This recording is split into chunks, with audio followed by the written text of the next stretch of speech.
Hi hello ನಮಸ್ತೆ. ಮಧ್ಯಮ ಕುಟುಂಬದ ಆಂಧ್ರ ರೆಸಿಪೀಸ್ಗೆ ಸ್ವಾಗತ. ನಾನಿವತ್ತು ಹೆಸರುಬೇಳೆನ ಹಾಕ್ಬಿಟ್ಟು ಒಂದು ಸ್ಪೆಷಲ್ ನಿಪ್ಪಟ್ಟನ್ನು ಯಾವ ರೀತಿ ಮಾಡೋದಂತ ತೋರಿಸ್ತೀನಿ. ತುಂಬಾ ರುಚಿಯಾಗಿರುತ್ತೆ. ಯಾವಾಗಲೂ ನಾವು ಮಾಡ್ಕೊಳ್ಳೋ ಥರ ನಿಪ್ಪಟ್ಟಲ್ಲದೆ ಸ್ವಲ್ಪ ಬದಲಾವಣೆ ಮಾಡಿ ಈ ರೀತಿ ನಿಪ್ಪಟ್ಟನ್ನು ಮಾಡ್ಕೊಳ್ಳಿ. 2 ವಾರದವರೆಗೂ ನಾವು ಸ್ಟೋರ್ ಮಾಡಿಕೊಂಡು ಹ್ಯಾಪಿಯಾಗಿ ಸ್ನ್ಯಾಕ್ಸ್ಗೆ ಈ ನಿಪ್ಪಟ್ಟನ್ನು ತಿನ್ಬೋದು. ನಿಮಗೂ ಕೂಡ ಇಷ್ಟ ಆಗುತ್ತೆ. ಖಂಡಿತ ವಿಡಿಯೋನ ಸ್ಕಿಪ್ ಮಾಡದೆ ನೋಡಿ. ಬನ್ನಿ ನೋಡೋಣ ಯಾವ ರೀತಿ ಮಾಡೋದು ಅಂತ.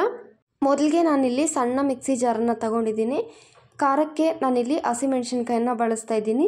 ಹಸಿಮೆಣ್ಸಿನ್ಕಾಯಿ 3 ತಗೊಂಡಿದ್ದೀನಿ. ಈ ರೀತಿ ಮುರಿದು ಬಿಟ್ಟು ಹಸಿಮೆಣ್ಸಿನ್ಕಾಯಿ ಹಾಗೆಯೇ ಸ್ವಲ್ಪ ಶುಂಠಿ. ನಿಮಗೆ ಹಸಿಮೆಣ್ಸಿನ್ಕಾಯಿ ಒಂದು ವೇಳೆ ಬೇಡ ಅನ್ನೋ ಥರ ಇದ್ದರೆ ಖಾರದ ಪುಡಿ ಕೂಡ ಹಾಕ್ಕೋಬೋದು. ಶುಂಠಿ ಸ್ಕಿಪ್ ಮಾಡಿ ಖಾರದ ಪುಡಿ ಹಾಕಿದ್ರೆ ಇವಾಗ ಹಸಿಮೆಣ್ಸಿನ್ಕಾಯಿನ ಶುಂಠಿನ ನೀರೇನು ಹಾಕ್ದೇ ಗ್ರೈಂಡ್ ಮಾಡ್ಕೋಬೇಕು. ಇವಾಗ ಹಿಟ್ಟನ್ನು ಕಲಿಸ್ಕೊಳ್ಳೋಣ. ಹಿಟ್ಟನ್ನು ಕಲಿಸ್ಕೊಳ್ಳೋಕ್ಕೆ ನಾನಿಲ್ಲಿ ಅಕ್ಕಿ ಹಿಟ್ಟನ್ನು ಆದಷ್ಟು ಸಾಫ್ಟಾಗಿರೋಂಥ ಅಕ್ಕಿ ಹಿಟ್ಟು ತಗೊಳ್ಳಿ. ಇದು 1/4 kg ಸ್ವಲ್ಪ ಜಾಸ್ತಿನೇ ಇದೆ ಅಕ್ಕಿ ಹಿಟ್ಟು. ಇದರಲ್ಲೇ 30ವರೆಗೂ ನಿಪ್ಪಟ್ಟಾಗುತ್ತೆ.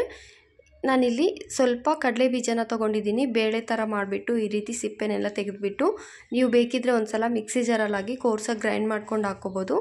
ಸ್ವಲ್ಪ ಕರಿಬೇವು ಹಾಗೆಯೇ ಸ್ವಲ್ಪ ಕೊತ್ತಂಬರಿ, ಸ್ವಲ್ಪ ಜಾಸ್ತಿ ಹಾಕ್ಕೊಂಡ್ರೆ ಕೊತ್ತಂಬರಿ ಕರಿಬೇವು ಈ ನಿಪ್ಪಟ್ಟಲ್ಲಿ ಟೇಸ್ಟು ತುಂಬಾ ಚೆನ್ನಾಗಿರುತ್ತೆ. ಆದಷ್ಟು ಸ್ವಲ್ಪ ಜಾಸ್ತಿನೇ ಹಾಕ್ಕೊಳ್ಳಿ. ಇವಾಗ ನಾವು ರುಬ್ಬಿಟ್ಕೊಂಡಿದ್ವಲ್ಲ ಹಸಿಮೆಣ್ಸಿನ್ಕಾಯಿ ಶುಂಠಿ ಆ ಪೇಸ್ಟನ್ನು ಕೂಡ ಆ್ಯಡ್ ಮಾಡ್ಕೊಳ್ಬೇಕು. ಹಸಿಮೆಣ್ಸಿನ್ಕಾಯಿನೂ ಮತ್ತು ಶುಂಠಿನ ತುಂಬ ನುಣ್ಣಕ್ಕೆ ಮಾಡ್ಕೊಳ್ಳೋದೇನು ಬೇಡ, ಸ್ವಲ್ಪ ಕೋಸಾಗಿ ಗ್ರೈಂಡ್ ಮಾಡಿಕೊಂಡ್ರೆ ಸಾರಿ ಹೋಗುತ್ತೆ. ಇವಾಗ ರುಚಿಗೆ ತಕ್ಕಷ್ಟು ಸಾಲ್ಟ್ ಹಾಕ್ಕೊಂಡು ಹಾಗೆಯೇ ಸ್ವಲ್ಪ ಕುಕ್ಕಿಂಗ್ ಆಯಿಲ್ನ ಬಿಸಿ ಮಾಡಿಲ್ಲ, ಮಾಮೂಲಿ ಆಯಿಲ್ನೇ ಹಾಕ್ತಿದ್ದೀನಿ. ಹಾಗೆಯೇ ಮೇಯ್ನ್ ಇಂಗ್ರೀಡಿಯೆಂಟ್ ಬಂದುಬಿಟ್ಟು ಹೆಸರುಬೇಳೆ. ಈ ಹೆಸರುಬೇಳೆ ನಿಪ್ಪಟ್ಟಾಗಿರೋದ್ರಿಂದ ಇಲ್ಲಿ ಒಂದು 50 ಗ್ರಾಮು ಹೆಸರುಬೇಳೆನ ನಾನು ಮುಂಚೆನೇ 1 ಗಂಟೆ ನೆನೆಸಿ ಇಟ್ಕೊಂಡಿದ್ದೆ. ಹೆಸರುಬೇಳೆ ಇನ್ನು ಕಡಲೆಬೇಳೆ ಕೂಡ ಹಾಕ್ಬಿಟ್ಟು ಮಾಡ್ತಾರೆ. 2 ಮಿಕ್ಸ್ ಮಾಡಿ ಕೂಡ ಹಾಕ್ತಾರೆ. ತುಂಬಾ ಚೆನ್ನಾಗಿರುತ್ತೆ.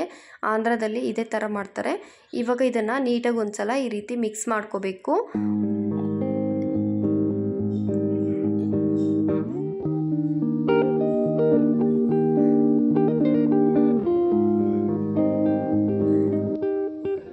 ಈ ರೀತಿ ಮಿಕ್ಸ್ ಮಾಡಾದಮೇಲೆ ಇವಾಗ ನಾನಿಲ್ಲಿ ಬಿಸಿ ನೀರನ್ನು ಮುಂಚೆನೇ ಕಾಯಿಸಿಟ್ಕೊಂಡಿದ್ದೆ. ಸ್ವಲ್ಪ ನಮಗೆ ತುಂಬ ಬಿಸಿ ಇಲ್ಲದೆ ಸ್ವಲ್ಪ ಉಗುರು ಬೆಚ್ಚಕ್ಕಿರುವಂತಹ ನೀರನ್ನು ಹಾಕ್ಬಿಟ್ಟು ಕಲಸಿದ್ರೆ ಸ್ವಲ್ಪ ಕ್ರಿಸ್ಪಿಯಾಗಿ ಬರುತ್ತೆ ನಿಪ್ಪಟ್ಟು. ಈ ರೀತಿ ಸ್ವಲ್ಪ ಸ್ವಲ್ಪನೇ ನೀರನ್ನು ಹಾಕ್ಕೊತ ಹಿಟ್ಟು ನಮಗೆ ಚಪಾತಿ ಹಿಟ್ಟಿನ ಥರನೂ ಇರಬಾರ್ದು, ಹಾಗೆ ಇನ್ನೂ ಸ್ವಲ್ಪ ಗಟ್ಟಿಯಾಗೂ ಇರಬಾರ್ದು.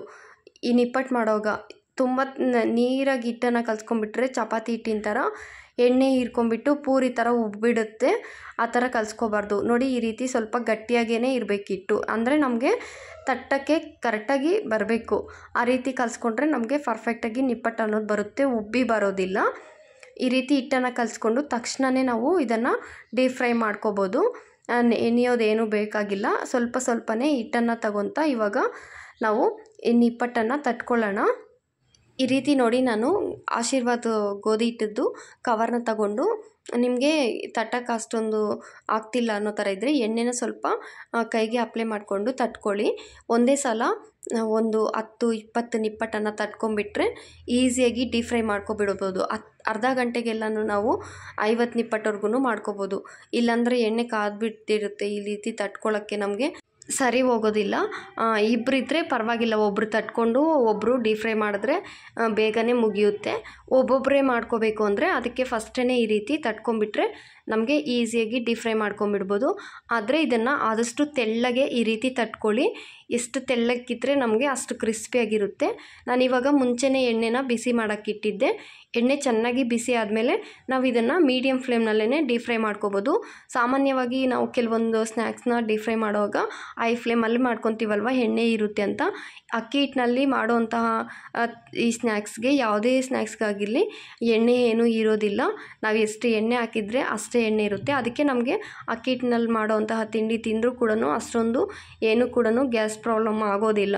ಮಾಮೂಲಿ ನಿಪ್ಪಟ್ಟು ಮಾಡ್ತೀವಲ್ವ, ನಾವು ಖಾರದ ಪುಡಿ ಹಾಕಿರ್ತೀವಿ, ಅದಕ್ಕೆ ನಮಗೆ ಸ್ವಲ್ಪ ಕಲರ್ ಚೇಂಜ್ ಆಗುತ್ತೆ. ಈ ಕಡಲೆಪಪ್ಪನ್ನು ಪುಡಿ ಮಾಡಿ ಹಾಕಿರ್ತೀವಲ್ವ, ಇದು ನಾವೇನು ಅಂದರೆ ಕಲರ್ ಚೇಂಜ್ ಆಗೋದು ಹಾಕಿಲ್ವಲ್ಲ, ಅದಕ್ಕೆ ನಮಗೆ ಅಷ್ಟೊಂದು ಕಲರ್ ಏನೂ ಚೇಂಜ್ ಆಗೋದಿಲ್ಲ. ಇದು ಸ್ವಲ್ಪ ಈ ರೀತಿ ಕಲರೇ ಇರುತ್ತೆ. ಇವಾಗ ನೋಡಿ, ಈ ರೀತಿ ಚೆನ್ನಾಗಿ ಡೀಪ್ ಫ್ರೈ ಆದಮೇಲೆ ನಾವಿವಾಗ ಇದು ಪರ್ಫೆಕ್ಟಾಗಿ ಆಗಿದೆ, ಇದನ್ನು ತೆಗ್ಕೋಬೋದು. ಗೊತ್ತಾಗುತ್ತೆ ನಮಗೆ ಕ್ರಿಸ್ಪಿ ಆಗಿದೆಯಾ ಇಲ್ವಾ ಹೇಗೆ ಅಂತ. ಈ ರೀತಿ ಇದ್ದರೆ ನಮಗೆ ತೆಗೆದುಬಿಡ್ಬೋದು. ತುಂಬ ಚೆನ್ನಾಗಿರುತ್ತೆ, ಕಲರ್ಫುಲ್ಲಾಗಿ, ತುಂಬ ಡಿಫ್ರೆಂಟಾಗಿ. ಇವಾಗ ನಾನು ಇದನ್ನು ತೆಗೆದುಬಿಟ್ಟು ಮತ್ತೆ ಕೂಡ 4 ನಿಪ್ಪಟ್ಟನ್ನು ಹಾಕ್ಬಿಟ್ಟು ಡೀಪ್ ಫ್ರೈ ಮಾಡ್ಕೊತೀನಿ. ನಿಮ್ಗಿನ್ನೂ ಬೇಕಿದ್ದರೆ ಜಾಸ್ತಿನೂ ಹಾಕ್ಕೊಂಡು ಡೀಪ್ ಫ್ರೈ ಮಾಡ್ಕೊಬೋದು, ಎಣ್ಣೆ ಜಾಸ್ತಿ ಇದ್ದರೆ. ಈ ನಿಪ್ಪಟ್ಟಿಗೆ ಕೊತ್ತಂಬರಿ, ಕರಿಬೇವು ಸ್ವಲ್ಪ ಜಾಸ್ತಿನೇ ಹಾಕ್ಕೊಳ್ಳಿ. ಹಾಗೆಯೇ ಖಾರಕ್ಕೆ ಹಸಿಮೆಣ್ಸಿನ್ಕಾಯಿ ಹಾಕಿದ್ರೆ ಹಸಿಮೆಣ್ಸಿನ್ಕಾಯಿ ಕೂಡ ಅಷ್ಟೇ ಸರಿ ಹೋಗೋಷ್ಟು ನಮಗೆ ಖಾರಕ್ಕೆ ಎಷ್ಟು ಬೇಕೋ ಹಾಕ್ಕೋಬೇಕು. ಆವಾಗಲೇ ನಮಗೆ ಟೇಸ್ಟ್ ಅನ್ನೋದು ಚೆನ್ನಾಗಿರೋದು. ಯಾಕಂದರೆ ಅಕ್ಕಿ ಹಿಟ್ಟು ಮಾತ್ರನೇ ಅಲ್ವಾ, ಅದರಿಂದ ನೋಡಿ ಎಷ್ಟೊಂದಾಗಿದೆ ನಾನು ತಗೊಂಡಿದ್ದ ಹಿಟ್ಟಿಗೆ. ತುಂಬಾ ಚೆನ್ನಾಗಿರುತ್ತೆ, ಖಂಡಿತ ಟ್ರೈ ಮಾಡಿ. ನಿಮ್ಗೆ ಇಷ್ಟ ಆಗಿದ್ರೆ ಲೈಕ್ ಮಾಡಿ. Thanks for watching.